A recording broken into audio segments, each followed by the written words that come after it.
An empty gift box broke her heart, but her quiet gift back, a drawing, stirred a cold man's soul, changing our family forever.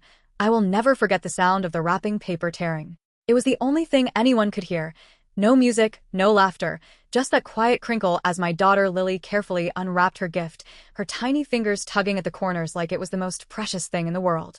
For a second, she actually smiled, that soft, hopeful kind of smile kids get when they think magic might still be real. But when she opened the box, her whole face shifted. Confusion first, then a flicker of something deeper, hurt, maybe. Her little shoulders stiffened, and she glanced at me. The box was empty. I saw it before she even said a word, just a plain cardboard bottom, no tissue paper, no toy, not even a note, just nothing. I blinked, trying to make sense of what I was seeing. Was it a mistake? Did something fall out? Maybe someone forgot to pack it. But before I could open my mouth, I heard him, my father, George. He let out this sharp laugh, short and cold like a bark in winter. He sat back in his armchair, folded his arms, and said, "Kids like her shouldn't expect anything. World's got enough leeches already." My heart dropped. Lily froze, her hand still in the box, like maybe she just hadn't seen the gift yet, like maybe it was hiding under the flaps or tucked in the corner. But there was nothing. I felt the heat rush up my chest. My hands trembled where they rested on my lap. I wanted to say something, anything, but the words caught in my throat like splinters. Then Clara, my sister, snorted and muttered, "She's just like her mother, always expecting handouts. Worthless." My jaw clenched. I could feel the muscles in my face tightening, the burn behind my eyes threatening to spill over. I forced myself to look at Lily. She wasn't crying, not yet. But her lips were pressed tight, and her chin was trembling the way it does right before it breaks. Her eyes, those big, soft eyes, were filling with tears she was too proud to let fall. She looked at me again, not asking for help, just checking if she should pretend it didn't hurt. In that moment, I hated myself. I hated that I'd brought her here, that I'd hoped, maybe stupidly, for a normal Christmas, that I thought my father could be different, that I wanted them to see the beautiful, kind, creative girl Lily was and love her like I did. But they didn't see her. To them, she was just an extension of me, a reminder of my divorce, my failure, the mess I'd made of my life, according to them. The room was dead silent, except for the soft hum of the heater and the ticking of the grandfather clock behind George's chair. Each second sounded louder than the last, like it was counting down to a moment I wasn't ready for. Lily looked down at the empty box again, her fingers brushing the edge. Then, slowly, she folded the flaps shut. Her hands were shaking now, and then she whispered something. "I got you a gift, too, Grandpa." Everyone turned. George looked up, that smug grin still on his face. "Oh yeah," he said, half laughing. "This'll be good." But Lily didn't back down. She reached into the pocket of her coat and pulled out a small piece of paper, folded with such care it made my chest ache. She took a step forward and held it out to him with both hands. And right then, I knew this moment wasn't over. Something was coming, something none of us were ready for. I hadn't been home for Christmas in over 2 years. Not since the divorce, not since the shame, not since everything I'd been trying to hold together finally cracked wide open. Lily, she wanted to see them. She asked me 3 weeks before Christmas, "Mom, do I have a grandpa?" That was her way of asking why we were always alone during the holidays, why we didn't have matching pajamas or giant trees or cousins to run around with. So I said yes. And when she asked if we could visit him this year, I said yes again, against my better judgment. I don't know what I expected. Maybe I thought time would have softened them. Maybe I believed, just for a moment, that when they saw Lily, when they really looked at her, they'd feel something, warmth, regret, love, anything. Instead, the minute we pulled into the driveway, I felt that old weight settle back onto my shoulders, that invisible tension that coils around your ribs like barbed wire when you're trying to smile for people who don't really want you there. Their house hadn't changed, still cold, still perfect, still spotless in that way that feels less like a home and more like a museum. My mother greeted us with that plastic politeness she'd mastered over the years. A quick hug for me, a soft pat on the head for Lily. Her eyes lingered too long on the scuff marks on Lily's boots. I saw it. How she took her in like an item on a shelf, deciding whether or not she belonged.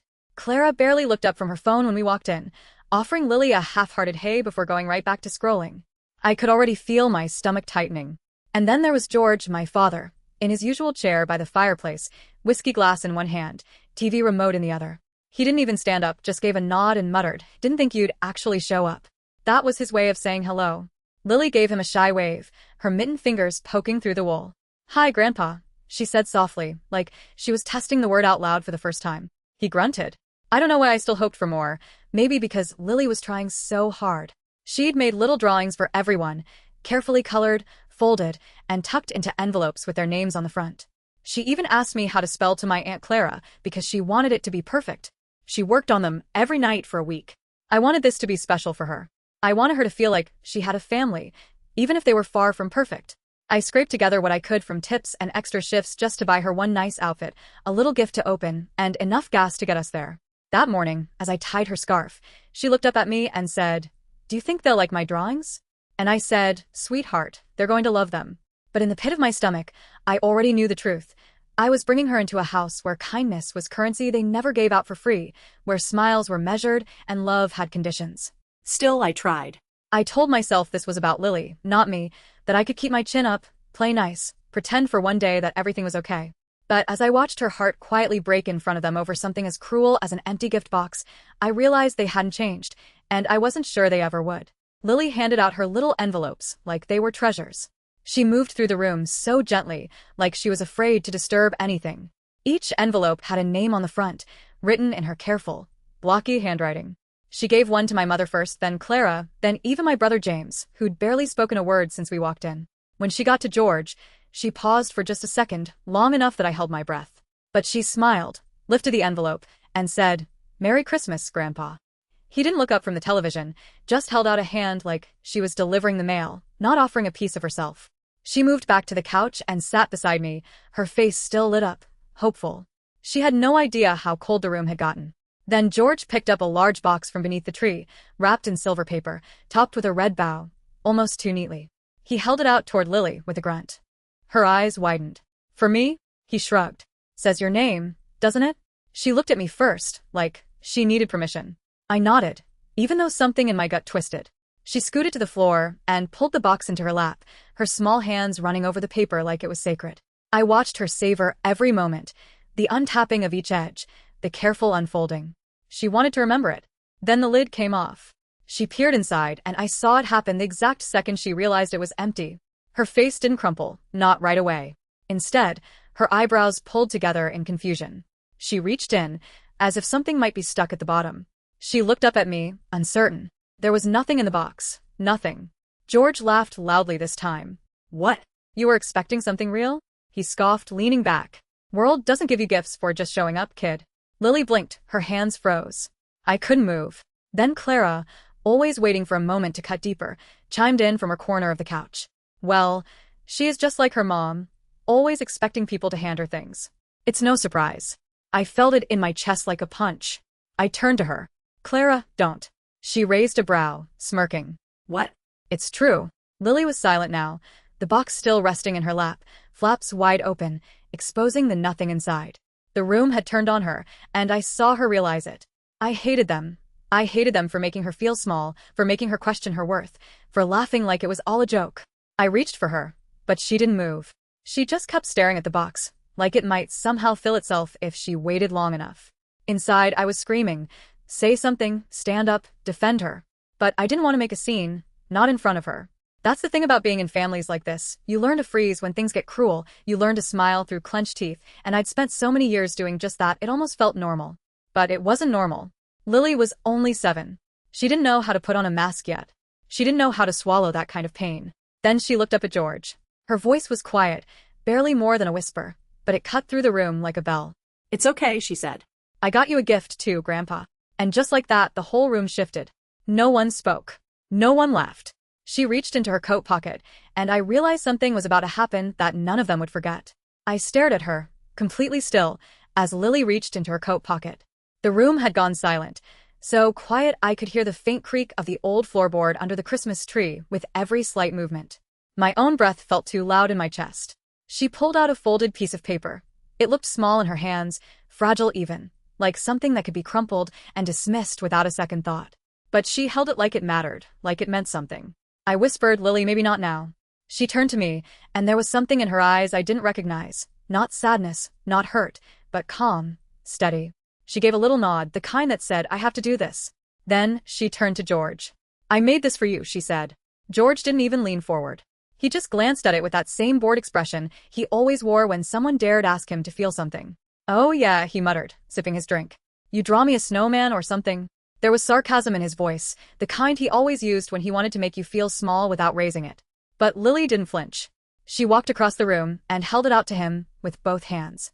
That's when I noticed her fingers were shaking. I knew that feeling. The way your hands betray you when your heart's thumping in your chest, when you're trying to be brave, even though every part of you wants to run. He took it from her like it meant nothing, slid it open with one hand while still holding his glass in the other. Then he looked down and stopped. I couldn't see what was on the paper from where I sat, but I saw his face. It didn't twist in confusion or irritation like I expected. Instead, his eyebrows drew together. He blinked once, then again. His jaw slackened just slightly, like he'd forgotten what he was doing. The entire room seemed to lean in. "What is it?" Clara asked, impatient. He didn't answer, just stared. Lily stood there, hands clasped in front of her now, watching him quietly, like she wasn't sure what came next either. I got up and crossed the room slowly, almost afraid to break the moment. I stepped beside her and gently placed my hand on her back. She didn't look at me. She just kept her eyes on George. And he looked older than I'd ever seen him. Not angry, not smug, just still. He folded the paper carefully, deliberately, almost reverently, and placed it on the side table next to his chair. Then he stood up. No one knew what to say. No one moved. He walked out of the room without a word. The sound of his footsteps down the hallway was the only thing we could hear. He didn't slam the door, didn't shout, just left. I looked down at Lily. Her voice was quiet when she asked, "Did I do something wrong?" I knelt beside her, wrapped my arms around her, and whispered, "No, sweetheart. You did something brave."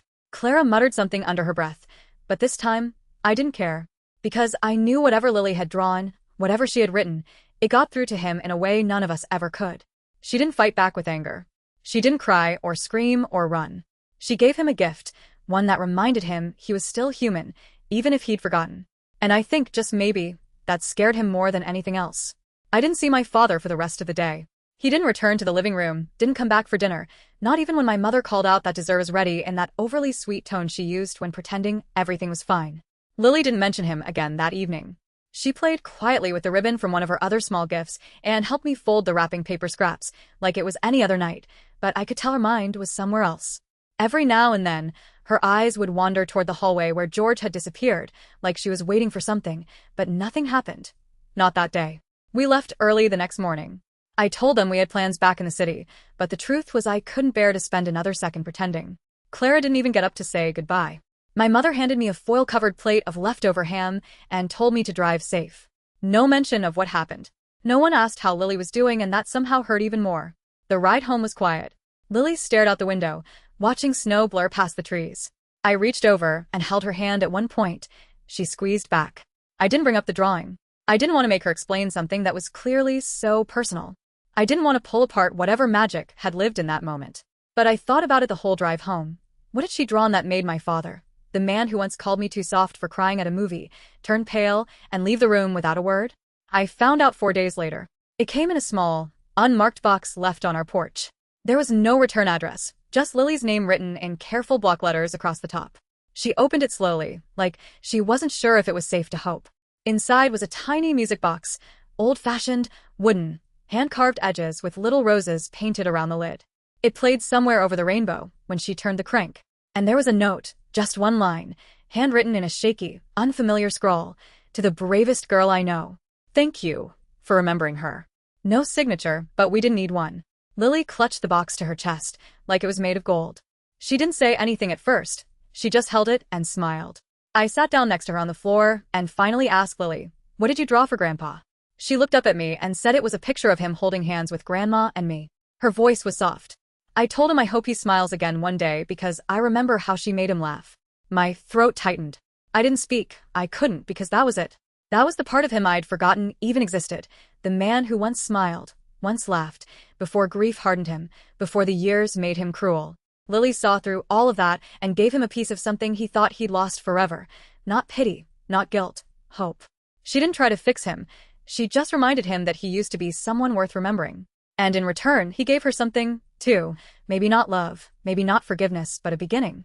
And sometimes that's enough. The music box now sits on Lily's nightstand. Every night before bed, she winds it up, not always to listen, sometimes just to hold it, to feel its weight in her hands, to know it's there, the way a child might clutch a stuffed animal they've outgrown but still can't let go of. She hasn't said much about that day since, but every now and then, she'll mention Grandma, someone she never even met but speaks about like she's still here, like She's someone Lily knows through the stories I've told and the quiet space she left behind. And maybe she does. George never called. He didn't send a follow-up message. No, I'm sorry, no explanations. That's not who he is. Maybe that's not who he'll ever be. But a week after the music box arrived, I got a letter. It wasn't addressed to Lily. It was for me. It was short, 3 lines, written in the same uneven handwriting. I was wrong about you. She's a good kid. I hope you're doing okay. No name, but I knew. And for reasons I can't quite explain, I cried after reading it, not because it made everything better, not because it fixed the years of silence or the way he used to look through me like I was a disappointment wearing a name tag, but because for once it felt like he saw me. And more than that, he saw Lily. He saw what I've always known, that she's special, that she has this way of peeling back the coldness in a room and showing people their own warmth, even when they don't deserve it. She's not loud. She doesn't demand attention, but she changes things. She changed him. Not completely, but enough. Enough to make a man who'd shut the door on the world open at just a crack. Enough to make someone who believed only in toughness and silence sit down and listen to the music from a little girl's drawing. People ask me sometimes why I went back that Christmas, why I let them near her, why I didn't protect her better. And the truth is, I thought I was. I thought shielding her from their coldness would be enough, that not talking about them, not visiting, not engaging, would protect her heart. But Lily didn't need protection. She needed truth. She needed to meet them, to see the world for what it is, beautiful and cruel, broken and hopeful, all tangled together. And somehow, instead of getting lost in it, she decided to add her own light. She didn't need revenge. She didn't even want an apology. She just wanted to give a gift. And that gift, as simple as it was, did something I couldn't do in 30 years. It opened a door, not wide, not forever, but enough for a note to get through, enough for a song to play in the quiet, enough for a tired old man to remember a part of himself he thought was gone. Lily reminded me of something that day, too, that sometimes kindness is the most radical act, that a whisper can carry more weight than a scream, and that when we choose love, even when it's hard, even when it's not returned, we create something no one can take away, a moment, a shift, a gift.